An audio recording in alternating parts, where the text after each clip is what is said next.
Good evening. This is Laws 11057 Introduction to Law. It's week 3 in term 2, 2015.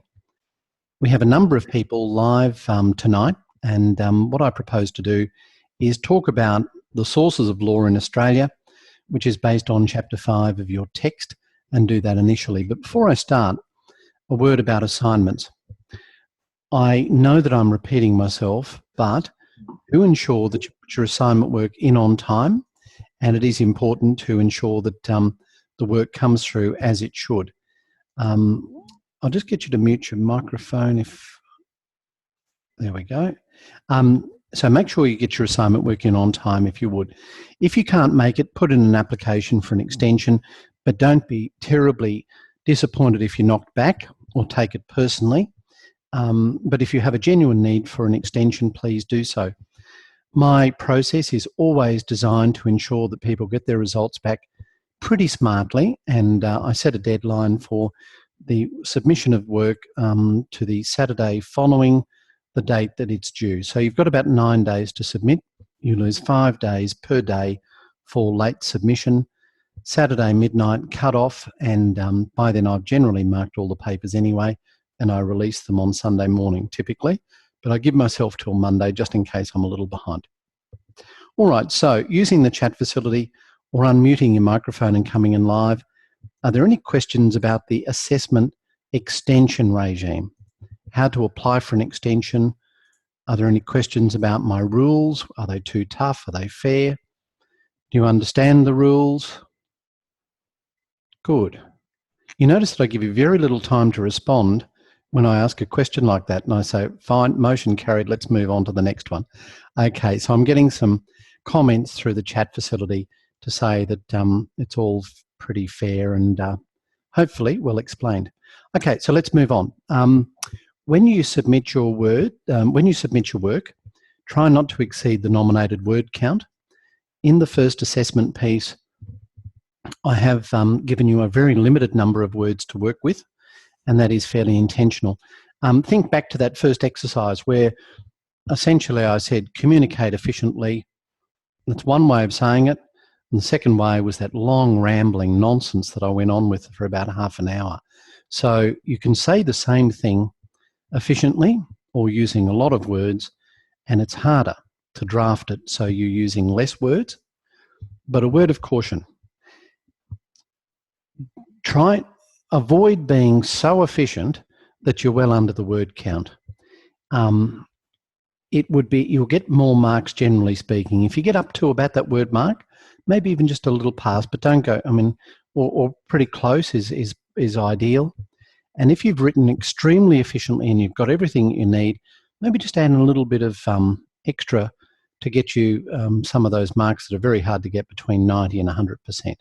So don't be so efficient that you miss out on an opportunity to add in a little extra gloss.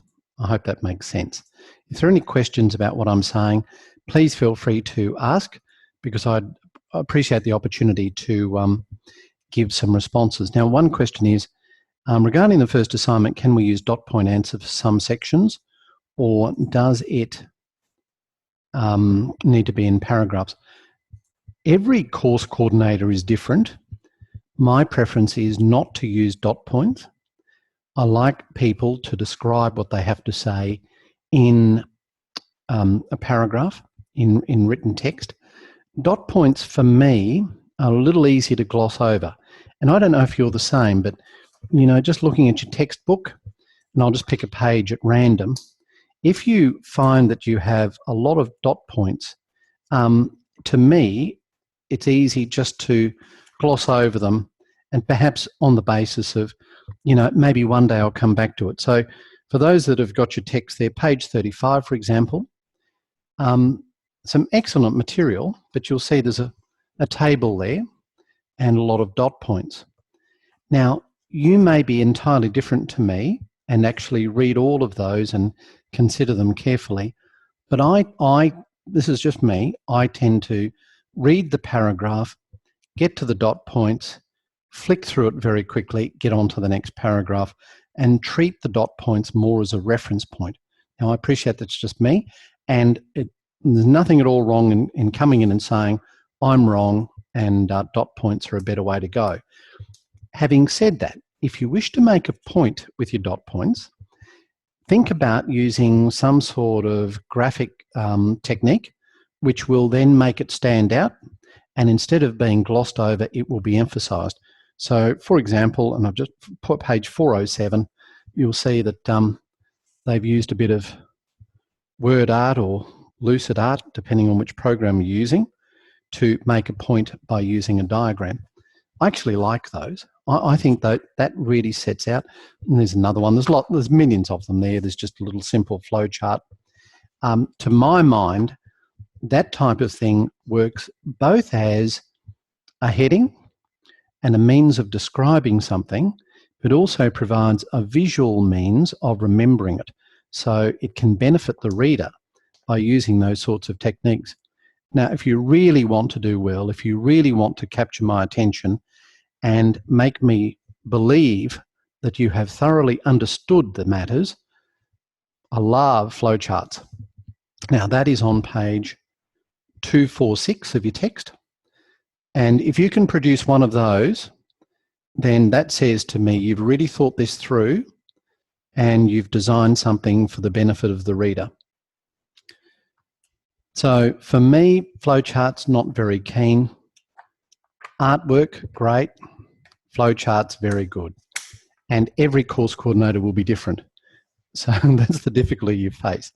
You may get excellent marks from me by using those techniques, and next door, as it were, you may get marked down on the basis that that's not the way we do things. So I'm sorry about that.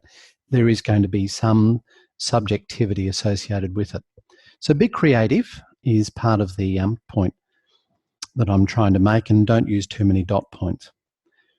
Okay, let's actually have a look at the first assessment piece, and to that purpose I'm going to share the screen, or at least attempt to share the screen.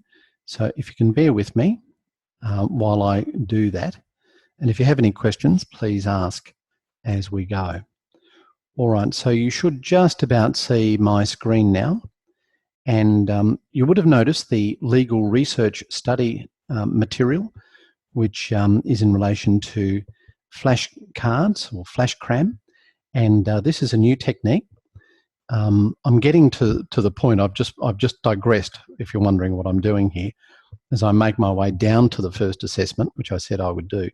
But the idea of the flashcards is to provide you with another way of retaining information in a way that will give you long-term retention rather than short-term retention. You know, I made the comment about flowcharts and visual aids as helping in terms of learning. Well, the flashcards will help with that as well. So the idea is that you read a question, have a response, try to get the answer right, and then move on. But that will be repeated through a process. So you're actually the first group, as I understand it, to use this. And I'm very complimented that it's this subject that has been selected for this flashcard project.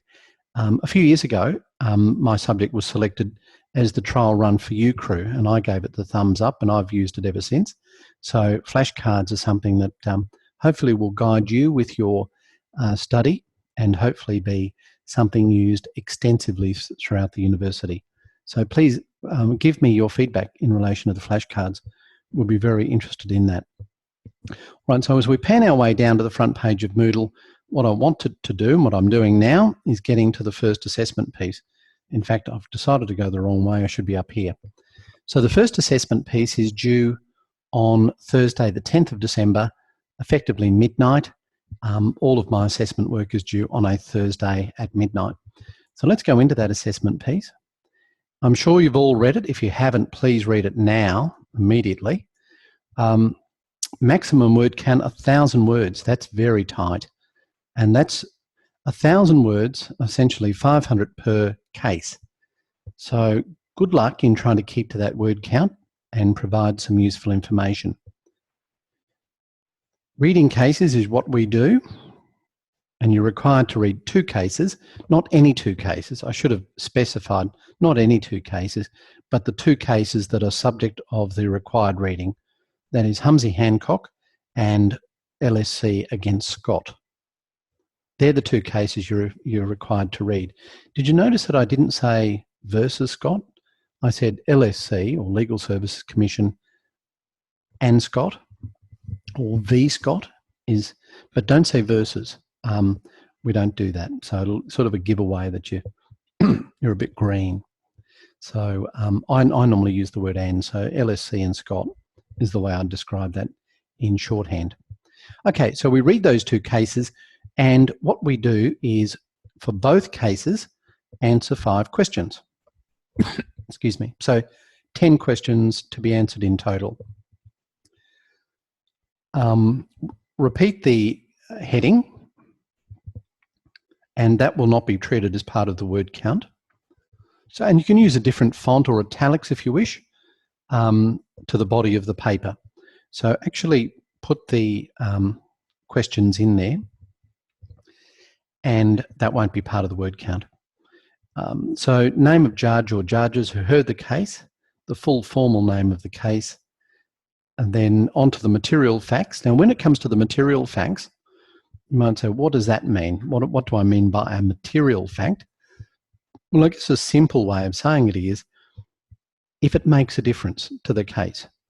So if you're reading a particular case and it involves a motor vehicle accident, it may be relevant that the driver of the vehicle allegedly at fault was driving a semi-trailer as opposed to a moped. That might be material. But whether it was, you know, a Isuzu truck or a Mercedes truck or whatever, that doesn't probably make any difference. So if it's a material fact, doesn't really make a difference to the case. So you need to identify what are the material facts. You then need to identify the legal issues. You know, what are the legal questions that arise as a result of this particular case? Explain those legal issues and keep your answer quite concise. And then applying the law to the facts, what was the decision of the court in each case? Now, just a word of warning, do a little more than just say appeal dismissed. Explain it. Explain the decision in a way that the reader will understand. And relevance, how do you think these decisions might be of interest to you and your student colleagues? So, of course, the cases were carefully selected to give you a chance to understand what you're getting into as you both study and then perhaps practice in law. As we talked about in week 1, your legal professional identity starts now. And these cases are designed to assist you in not only learning some techniques about writing a case note, if you like, but also to understand your legal and ethical obligations. Okay. I want to talk a little bit more about how I mark the paper. You'll see that the assessment criteria is there, and how I break the marking process down into 50%, 25% and 25%, and there's some subheadings there as well. Okay, so take note of those things. Now let's talk a few more specifics.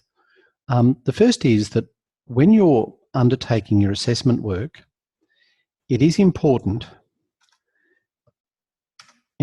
to ensure that you write in complete sentences. By that I mean make the commentary such that a person can read the material without necessarily having read the case, if that makes sense.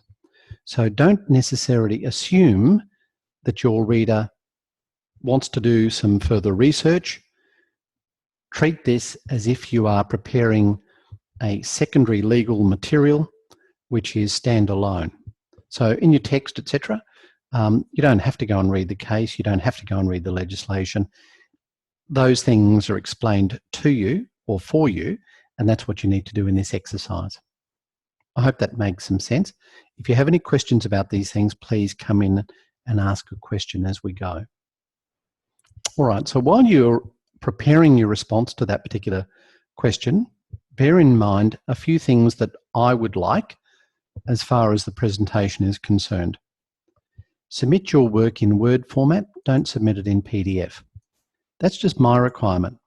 Other course coordinators may say, I want PDF or I don't care.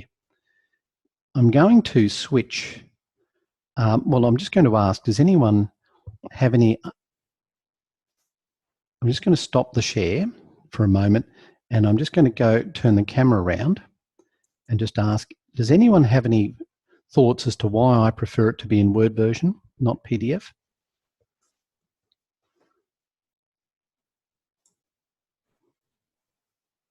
Okay, and while you're thinking about that, there was a question, do you mean the title and the question to be included in our document? Yes, just you can repeat the either the title or the full question. That doesn't matter, but just the heading would probably be sufficient. I hope that makes sense. All right. So why do I want it in Word? So I can edit the notes, so I can see the formatting, so I can make notes. Yeah, all a bit of that because it highlights the grammatical errors. That's probably the one, Jazz. That's more than anything. If you submit your work and there's lots of yellow, green, red underlining, which is built into the Word program, you might need to have a close look at it because I will be. I can guarantee you that.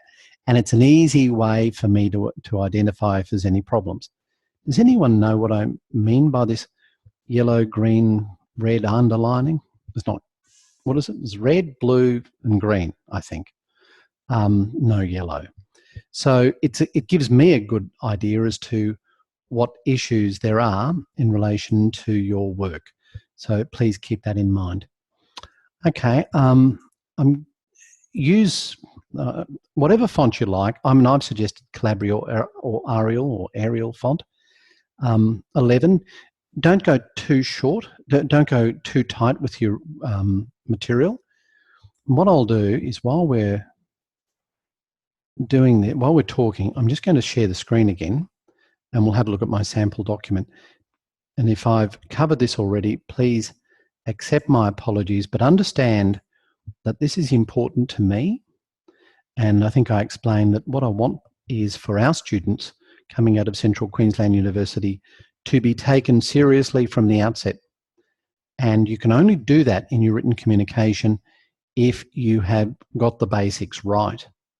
So you probably can see my sample document. If I could just get a thumbs up if that's the case, you can see that. Yep. All right. Now, this is no magic in this document, and I'm sure people can present documents in a far more professional manner than this, but it's okay. There are a few things that I want to highlight to you, and that is that in the document there are some useful pieces of information as well as some guidance as to some drafting techniques and also the style of the document. You'll see here that I've used 1.5 line spacing. I'm just going to cover some really basic stuff here, and this is not meant to be a tutorial in how to use Word, but just to give you an idea. Now I've said use 1.5 line spacing. I've gone to 1.15, so I've breached my own rule, but if you want to change that, you can do. Yeah, I think I might even change that. I think the 1.15 looks better.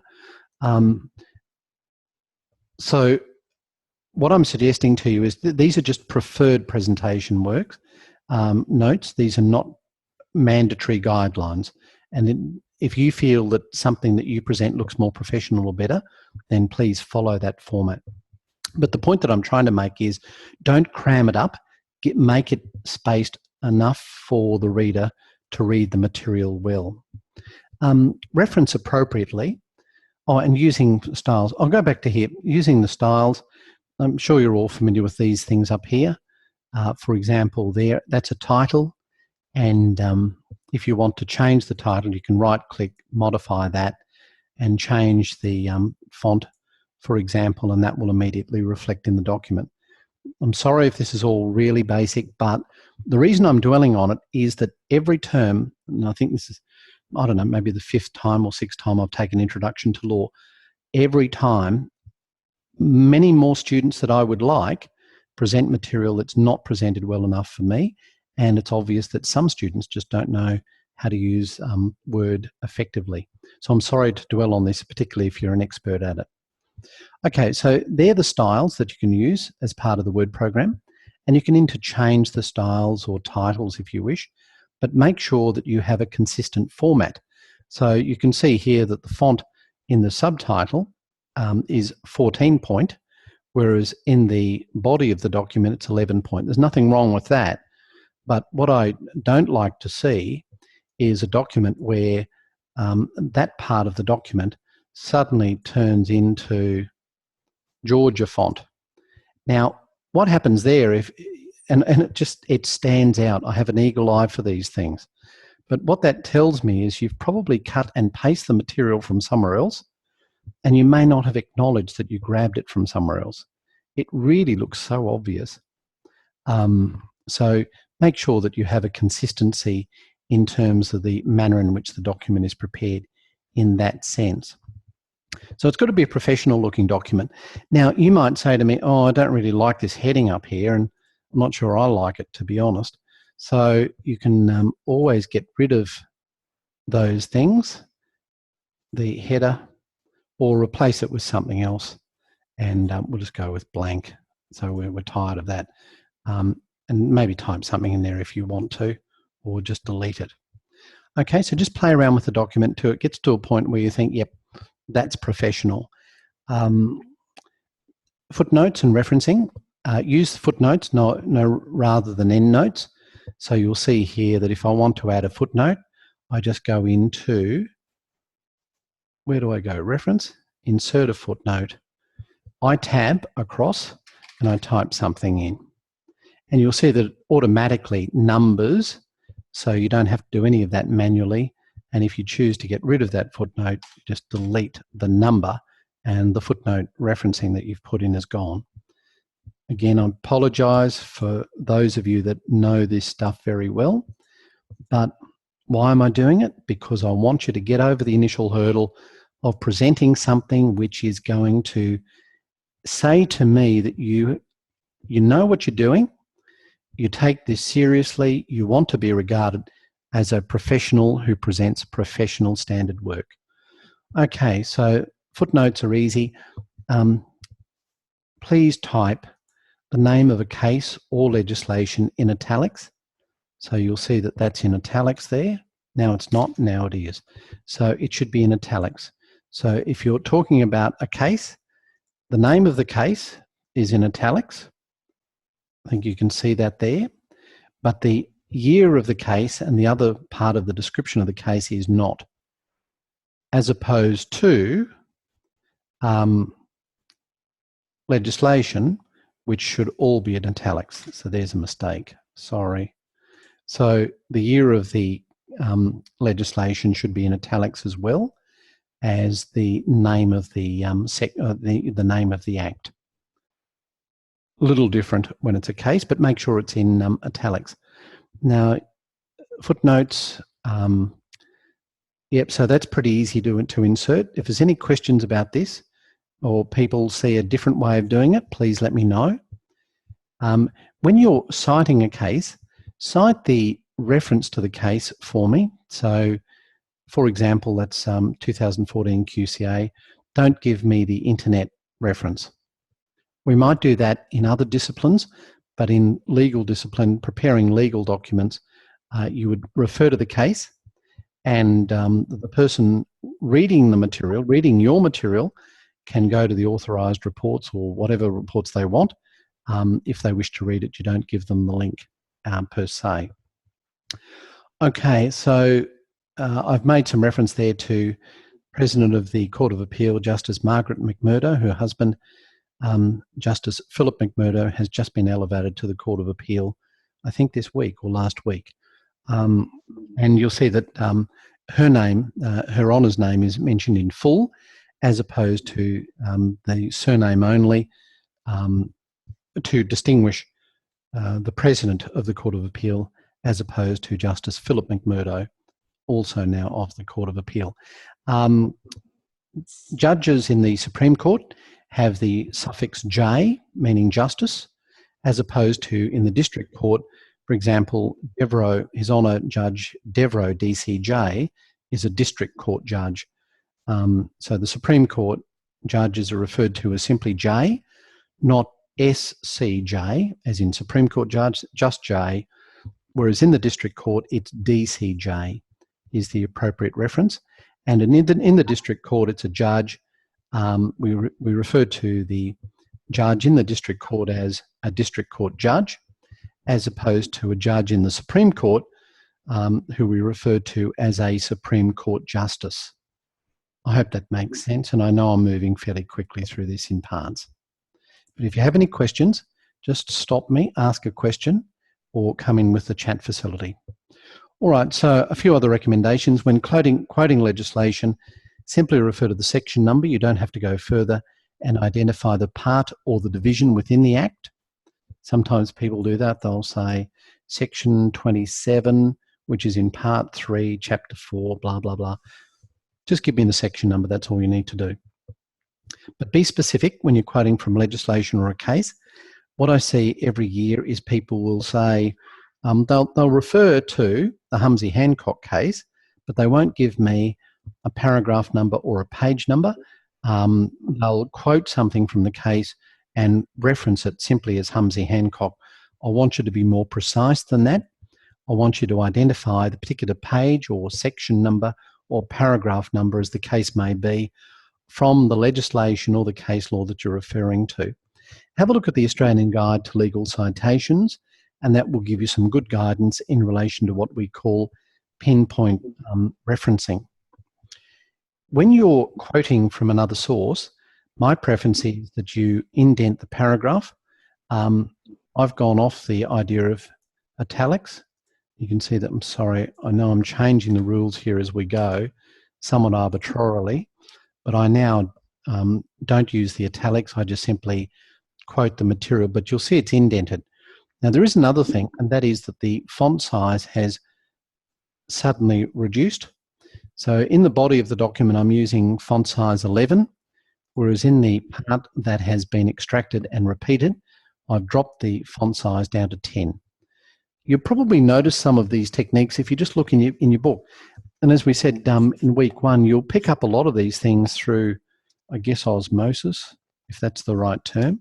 And as I speak, I'm just flicking through the book to see if I can find where the authors have drawn material. There's an example on page 87 where there's material quoted from the New South Wales Law Reform Commission reports, and you'll see there that the material which has been copied is indented, and it certainly looks to be one font point lower or smaller than the body of the text. So, and it's not in italics. So I need to update my sample document in that regard. And I may have actually already done that. Okay, so do take a bit of time on the presentation. Make sure that you are using the built-in program to its full extent. I personally allow for double spaces between sentences. So you'll see there 2 spaces between the sentences. That's purely a personal preference. You're not going to be marked down if you don't, but I find that it helps the reader. Others don't, but I just think having that extra little bit of space makes it a bit easier to do that work. Okay, be consistent in the presentation of your paper. Now, that's not consistent, what I've just done there, but do be consistent and don't arbitrarily change font size or type or line spacing for the reasons that I mentioned before. Do use headers and footers or both. There's nothing wrong with that at all. And that can be a good way to present your material. So you don't have to write everything in continuous paragraphs. You can break it up with headers if you wish. or headings as well. So in this instance, I've used headers and footers as well as headings. Make sure you paginate your paper. Just simply means put in page numbers. That's expected in practice, and it's essentially a courtesy to the person that's reading the material, so that there's an easy way to reference your material if it's being considered. It's not too bad if the document's only 4 pages, but you can understand that it's a good habit to get into if you've got cause to prepare a 20-page document, for example. All right, so the content of your paper, as I said before, assume that your reader has no prior knowledge of the matter and no particular interest to go researching. So if you state that a particular act is relevant, I would prefer you went further and said to the reader why it's relevant, and that is provide some degree of summation. All doing that within the context of a very limited number of words. I appreciate that's the case. I use short sentences. I do that because it aids the reader. Late Lord Denning was my favourite judge. I may have gone through this before. The customer pays his money and gets a ticket. He cannot refuse it. He cannot get the money back. He may protest to the machine, even swear at it, but it will remain unmoved. I mean, that's just one lovely sort of wording. And if you want to go a bit further, the comments from the next case, Miller and Jackson, they're also excellent. Okay, lists, not too keen on it, and do pay attention to the spelling and grammar checks. And obviously, that should come through, and you'll see the red lining saying that's not spelt correctly. Have I shown you the proofing side of things? If you go through, if we go to Home, Options, Proofing, and you'll see here there's a number of settings in Word. I've got the proofing on for grammar and style, but you can change the settings. You can change what Word is looking at in terms of certain things. And I've cheated here and I've unticked a lot of different things. But if I go through that and push OK, and then go through the spell check by way of a review, it will pick up that that's a problem. So I'll get rid of that. Just ignore that for a sec. And then it comes in with some readability statistics. For some reason that hasn't come through, and I'm not sure why, but the readability statistics are normally very useful because it provides you with some guidance as to how well you've drafted your document, bearing in mind that 50 years ago, from a legal perspective, you would have been regarded as drafting your document well if it had a lot of words and a lot of long words in particular. Sorry, I'm jumping around here now. But these days, what we want to do is ensure that you prepare the document using simple language, and you do so. No, that's not working for me, sorry. So I'll try again. We'll put something up on Ucrew perhaps. But what we try to do is use simple words, short sentences, and think about the reader, trying to convey the information for the benefit of the reader. Okay, are there any questions in relation to what I've talked about tonight? And I'm sorry if I've repeated material from before. Are the quotes included in the word count? Yes, they are. Yes. If you quote material from somewhere else, that will be included in the word count. All right, let's move on to assignment number 3. You should be onto that by now. You should have learned the technology. You should have looked at the various research sites and come to a decision as to which one you'll probably go with and start mapping out your third assessment piece. I think it's something that you should be well on top of right from the start. If there are any questions about the third assessment piece, please let me know, either now or through Ucrew, and we'll go from there. Okay, you've been very patient with me. Are there any questions, any comments? Does anyone want to say anything? We're all good? Okay. All right. Managing expectations of yourself and others. You're not expected to know all the law. You won't know all the law throughout your legal career, so don't even try to think that you will.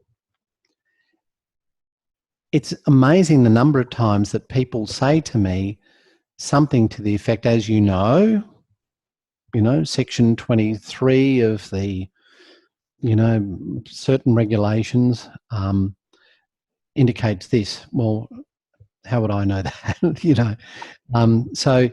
And I make that comment when you're dealing with people that are working within a very confined space.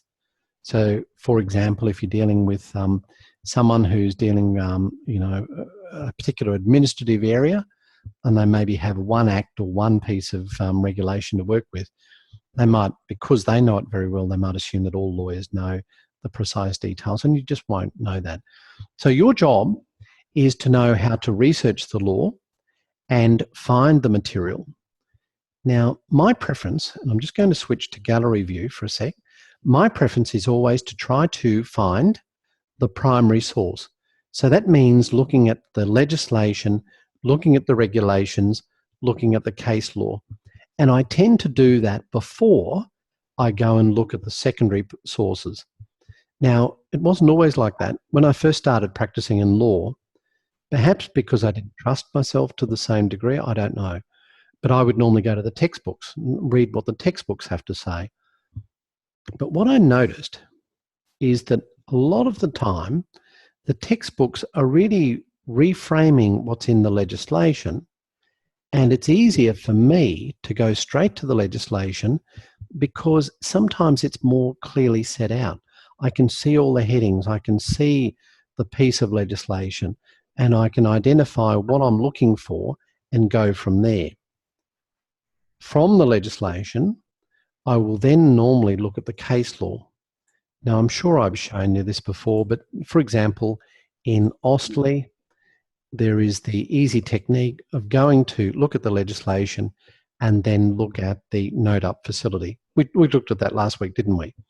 And it works in reverse. You can look at you can look in the cases and then go back to the legislation, and Jade Barnett is excellent at that as well. So the point that I'm trying to make is this: be brave enough to go and look at the secondary, the primary sources first, and then perhaps, even if it's to check that you're on the right track, then go to the secondary sources, is the way I would recommend. Now, there are some really good places online as well that will give you a great assistance in terms of finding information. So I'm going to share the screen again, and you should now see Google up on screen, and we'll type something in: CAP Parliamentary, CAP Education, CAP Office.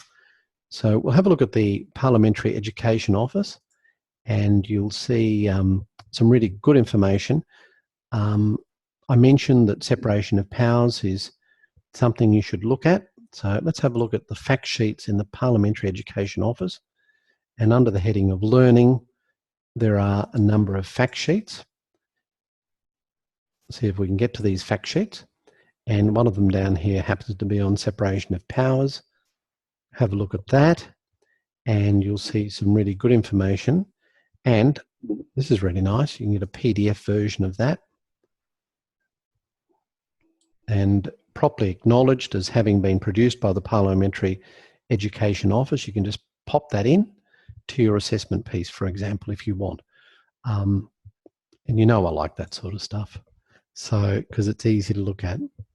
Okay, so as well as the, if you like, the primary sources, bear in mind that there are some excellent short secondary sources, which are not textbooks, which are available to you online in various ways. All right, again, if there's any questions, please come in with the chat facility and let me know. Now, of course, in terms of the sources of our law, legislation overrides case law. We know that. We talked about that last week. But not every particular legal problem or situation can be dealt with in accordance with looking at legislation. Otherwise, we wouldn't have cases. So I think I used the example before. If the law says it's an offence to drive without due care and attention, are you committing an offence if an accident because you change radio stations? Well, that's what we need the courts to work out what is meant by driving without due care and attention. And that's where we come in as the lawyers and argue these sorts of cases. But a few basics: legislation overrides case law, but case law becomes part of our law through the doctrine of precedent. Make sure you consider the status of the court before arguing that it serves as a precedent case. So, for example, because a magistrate decided a matter in a certain way does not mean that a district court judge is bound by that legal logic or that particular decision. But if a Supreme Court judge decides something in a certain way, then a magistrate would be bound by that. My view is that if a district court judge decides a point of law which is directly relevant to a matter being considered by a magistrate, then the magistrate is bound by that decision. However, I have had a number of magistrates who have suggested that my understanding of the legal position is incorrect and that the magistrate in question is not bound by the district court decision on point. So at that stage, rather than push the point too much, acknowledging that as an advocate you are required to be fearless, you should also ensure that you are respectful and that you accept the ruling of the court. If you have made the point clearly enough and there's a ruling against you, and then you take it on appeal. So in that instance that I'm talking about, I might argue that the magistrate is bound by a district court decision, advance my reasons as clearly and as well as I should, wait for the ruling. If the ruling is, no, I'm not bound, the decision goes against me, then I appeal. And guess where I appeal to? The district court, in which case then it's likely to be reversed if the district court is going to accept my submission that this particular case should have been decided in accordance with the decision of a previous district court judge. Are there any questions about that? So the idea is, look at the primary, look at legislation, look at common law, bear in mind what trumps, to use a 500 term, what trumps the other, where does it fit within the process, and the degree of importance. Okay, as part of your studies, you'll need to understand how law comes into effect through Parliament. So have a look at how a bill becomes Parliament. Have a look at that Parliamentary Education Office. There'll be some great material in there, I'm sure. Now, for legislation to become law, it needs or requires the assent, ASSENT, of the Crown. I think I may have spoken to you about the Crown before. So the Crown is to Australia what the term household is to a family, if you know what I mean. So the Crown is an institution in Australian law, and all land and natural resources in Australia derive from the Crown, that is subject to native title, of course, and it remains. So governments come and go, but the Crown always remains. It's always there. Like members of the family might come and go, but the household is always there, if I can use that term. I know that's a very rough analogy, but it's the best one I can come up with in terms of trying to generally describe what we mean by the Crown. And just on the Crown, if you're in the District Court or the Supreme Court, you will notice that it's the Crown presents an indictment. They'll refer to the Crown as the prosecuting authority. Anyway, the point that I was trying to make is that for legislation to become law, it needs to go through the parliamentary process, but it then requires the assent of the Crown. And in Queensland, you will often see the date of commencement actually built into the Act. But if not, consider the Act's Interpretation Act of 1954 and have a look at section 15, capital A of the Act, which will give you some guidance as to when the assent is deemed to take place. For the Commonwealth, have a look at the Acts Interpretation Act of 1901, Commonwealth, and have a look at Section 3, capital A, subsection 2. All right, we're getting very close to the end. You've been very patient with me. I'm not going to cover everything I wanted to cover tonight, so I'll leave some for next week. But before I do, are there any questions in relation to what I've been through tonight? All right, while you're doing that, I'll just let you know that I'm going to make a note to myself right now to say, and you can't see this screen, but you'll be able to hear my voice, all caps up to here, 25 November 2015. Okay. All right, are there any questions? So next week, I'll start by talking about delegated legislation, and we'll talk about the monetary limits in courts and the types of courts, the way in which you address the judiciary. I'll give you a quick introduction to criminal trial procedure, civil trial procedure, and then we'll go on to deal with chapters 6 and 7 from the new lawyer. Now, did I say next week? Because there is no next week. Next week, as I recall, is our first break week. Is that correct? Have I got that right? It's a break week? All right. So we won't be here next Wednesday night.